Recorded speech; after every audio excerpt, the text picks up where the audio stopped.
What I'm going to do now is try and tie all of this function information together into one very large and concrete example. I'm going to write a function called yesno, and that function is going to take parameters on the command line. It's going to return an exit status. It's going to be a useful and meaningful function with reasonably sophisticated processing inside. It's going to be fully commented, and it's actually going to be placed into what I might call a function library and included into another shell script.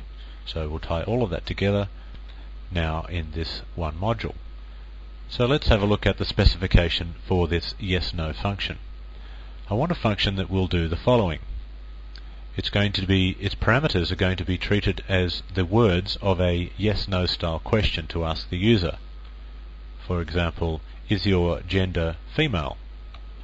Or do you really wish to delete this file? Something that is a question of a yes-no style answer.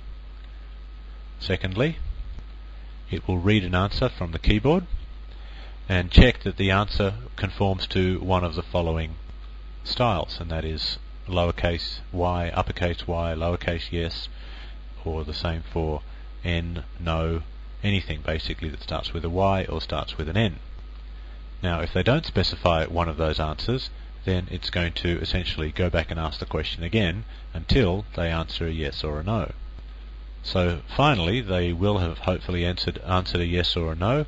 The function will return an exit status of true, or 0 of course, if they answered yes, or an exit status of 1, which we'll interpret as false if they answered no. And then you might use the function in the following way. You could simply say, if yes, no, do you really wish to quit now? And then if they answer yes to that, then the function will return true, which means the if statement will succeed, which means the exit will run. So essentially if they answer yes, then the shell script will exit. So let's have a look at that now. Here is my yes-no function, fully commented, and I've put it inside a file called func_library. And I have made this file available to you all on the CD. Just look in the Chapter 8 folder. So let's have a look at the actual code. Here is the starting line of the function. There's the round brackets and the opening brace. Now obviously there's going to have to be a loop involved because we have to keep asking the question until they answer a valid answer. Now here I could have written while true. I could have put that like that because I want this to be a forever loop, because that's the style of programming that I prefer, but it's actually just equivalent to put while colon. Colon is also a Unix program, just like true, that returns an exit status of 0 always. And also it does nothing, which is very handy.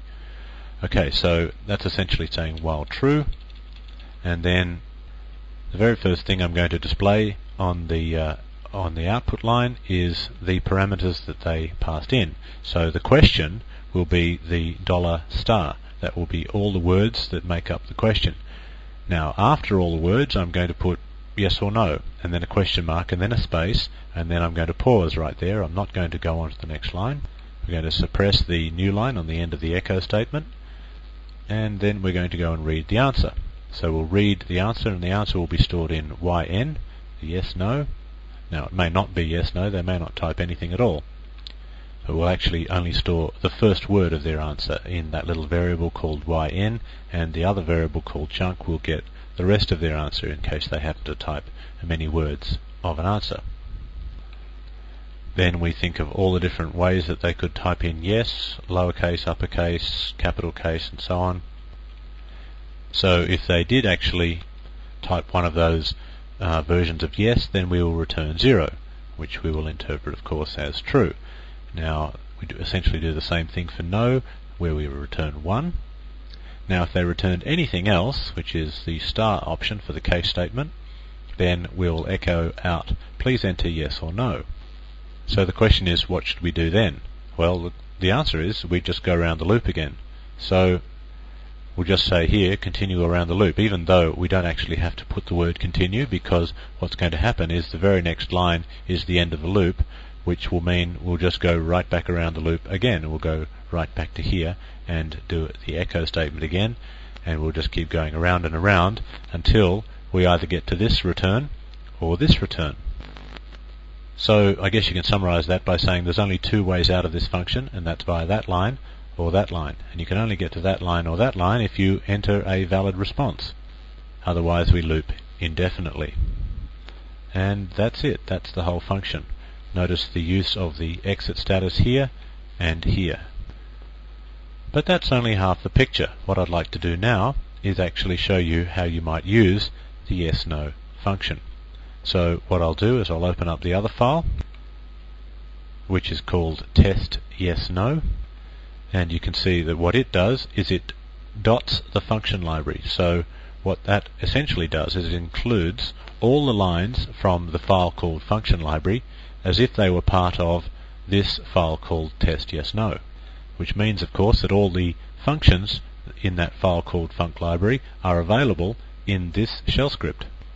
And this shell script of course is a very simple script. It's just a while true loop, so it just loops and loops and loops, and every time it says if they answer this particular question in a true way, then we'll exit. So what will happen is we'll continue going around this loop while the yes/no function continues to return false. Because if yes/no returns false, then we don't exit, we simply come down to here and go around the loop again. So let's test this and see if it's working. And we'll do it like this. Do you really wish to quit now? Now let's enter some garbage response. Please answer yes or no. And I just pressed enter there with no answer at all. And I could say no, I don't wish to quit. Do you really wish to quit? Yes. And it quits, which I guess is what's supposed to happen. So as I said, I'll include both of those scripts on the CD so that you can have a little play with both of them. They are both very good examples of the use of functions. Okay, so that concludes the case study. All that's left now in this chapter are the exercises.